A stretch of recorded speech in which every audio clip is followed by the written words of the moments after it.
Monsieur le chat.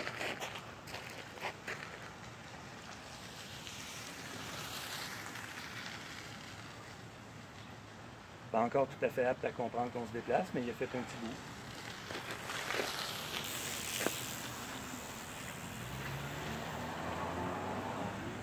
Faut pas oublier, hein, la méthode, c'est tout positif. Alors, dès qu'il se passe quoi que ce soit qui est acceptable, on l'accepte. Et si on doit intervenir, ben c'est jamais d'une façon qui transmet d'intention de répréhension. On reste neutre, on reste, si on est capable, indifférent. Alors, la créativité, c'est ça, c'est de laisser toute erreur non destructive survenir. Parce que quand on est dans des modes d'emploi qui sont contraints et restrictifs, la créativité n'est pas facile à obtenir. On a trop de peur de faire une erreur, de se faire réprimander, donc on ne peut pas être créatif. Si on n'a jamais de réaction négative à notre endroit quand on fait quelque chose de moindrement différent, divergent, à ce moment-là, quand on va avoir une idée saugrenue, on va pouvoir l'exprimer, puis on va pouvoir la tester. Il y a peut-être quelqu'un qui va dire « Hey, ça c'est intéressant de faire ça de même. » Alors, on laisse toujours survenir les erreurs non destructives.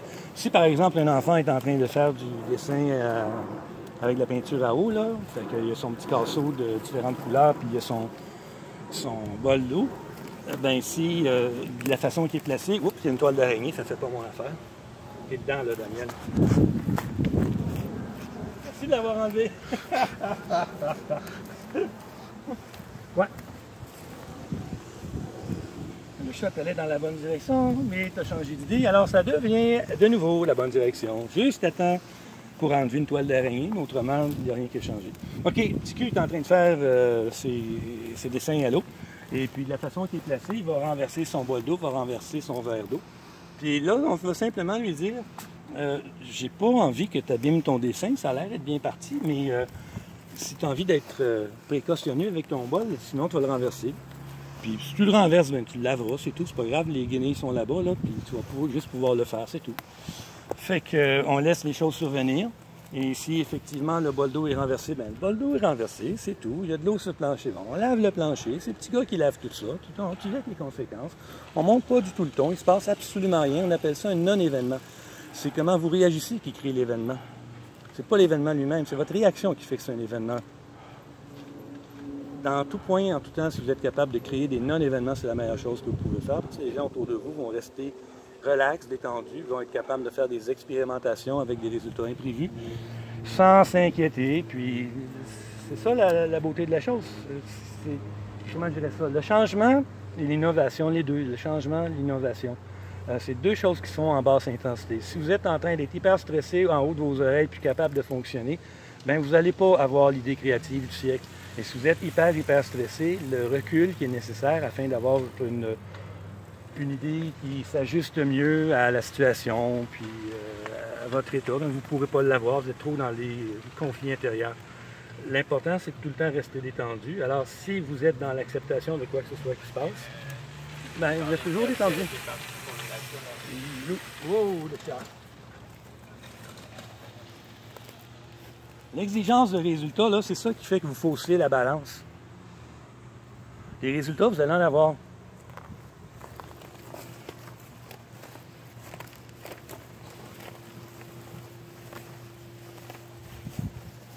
Je suis content de ça, moi. On le suit, mais pas sur les propriétés privées trop loin.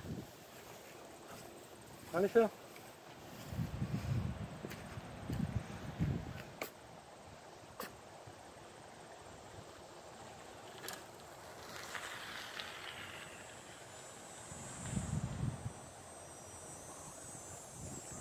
Ah,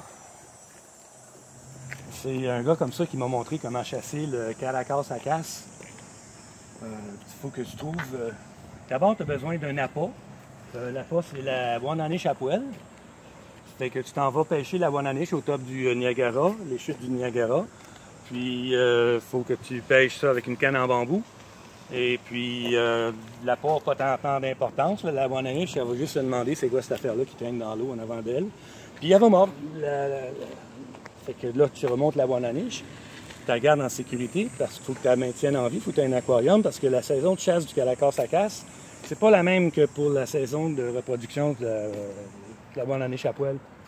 Fait que là, quand arrive la saison de chasse du Caracasse à casse, c'est vers le milieu du mois de juillet, faut que tu trouves 2 bouleaux jaunes ou argentés qui sont en V et qui ont un espace entre les deux à peu près 12 pouces du sol, là, un espace entre les deux d'au moins 8 pouces. Si c'est plus grand que ça, c'est pas grave. Puis là, à partir de ça, ben, il faut que ce soit orienté est-ouest aussi, parce que au couchant, le Caracasse à casse, il se déplace, le soleil dans le dos. Fait que là, il va avoir devant lui un fil de cuivre entre les 2 bouleaux, puis il va pas être capable de voir le fil de cuivre à cause de l'ombre qu'il fait lui-même, mais il va bien voir la bonne-année chapoile de l'autre côté du fil de cuivre, de l'autre côté des 2 bouleaux. Fait que là, il va figer pendant un instant ou deux, vous en profitez pour enlever la bonne-année chapoile, parce qu'autrement, quand le Caracasse à casse va sauter dessus, bien, les traces dedans, ça va être moins invitant ensuite pour les autres Caracasse à casse. Si vous essayez d'en chasser d'autres le même jour avec la même one-on-niche, protégez votre one-on-niche. Là, quand le Caracasse à casse, il se pitch par en avant, il va passer en dessous du fil de cuivre, il va s'accrocher le casque qui va tomber, puis à partir de ce moment-là, de l'autre bord du fil de cuivre, vous pouvez le chasser comme un Caracasse ordinaire.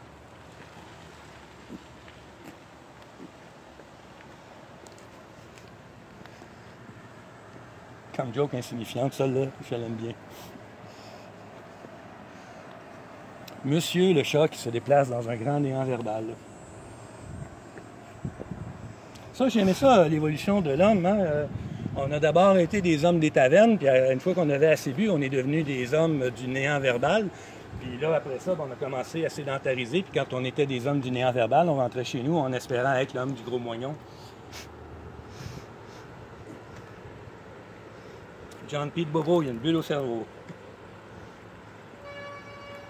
John Pete Bobo sur gmail.com et hotmail.com.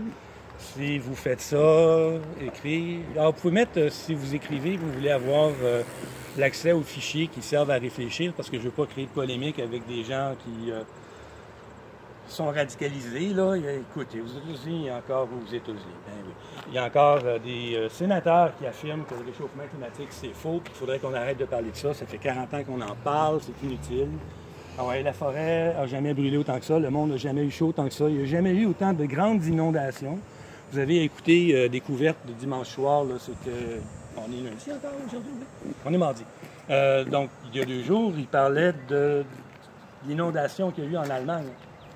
Et puis que cette inondation-là, catastrophique, elle a tué énormément de gens, puis qu'il y avait beau, les gens des avertissements d'inondation, il y avait beau prévenir l'Allemagne qu'il fallait absolument qu'ils réagissent, les informations n'ont pas été prises au sérieux parce que ce que les climatologues et les gens de l'hydrologie disaient, comme les conséquences vont être ceci, les Allemands étaient incrédules, complètement incrédules. Les avertissements n'ont donc pas été transmis à la population. Il y a eu énormément de morts à cause de ça. Toutes des morts évitables, parce que les gens n'arrivent pas à comprendre qu'on est dans la chenoute ski. Hein?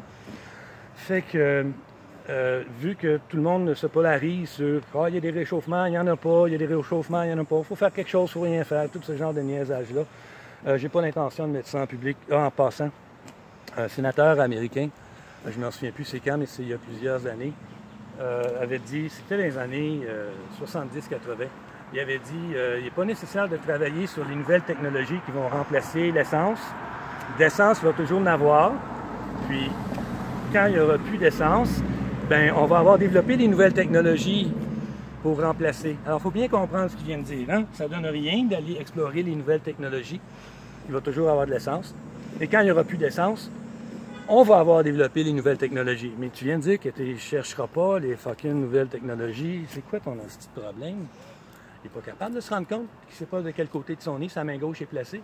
Mais moi, cette personne-là, je ne veux pas qu'elle participe à la réflexion. Je ne veux pas qu'elle donne son avis. Je ne veux pas l'entendre. C'est pour ça que les choses qui sont moindrement à réfléchir et à comprendre et à discuter, c'est pas ouvert au grand public, que je ne le rends pas ouvert au grand public.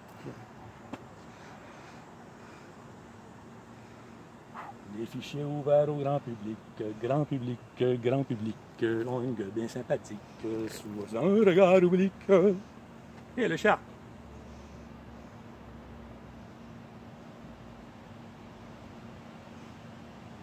Le monstre de la 2. Bon, ben on va rembobiner ça, puis on rentre tranquillement, qu'est-ce que ça en dit? John Pete Bobo sur Hotmail, Gmail, venez nous voir, vous pouvez nous écrire. Ah, puis moi j'aimerais beaucoup que vous vous identifiez avec un message qui est très court, qui serait « Vive le pastafarisme » dans l'objet.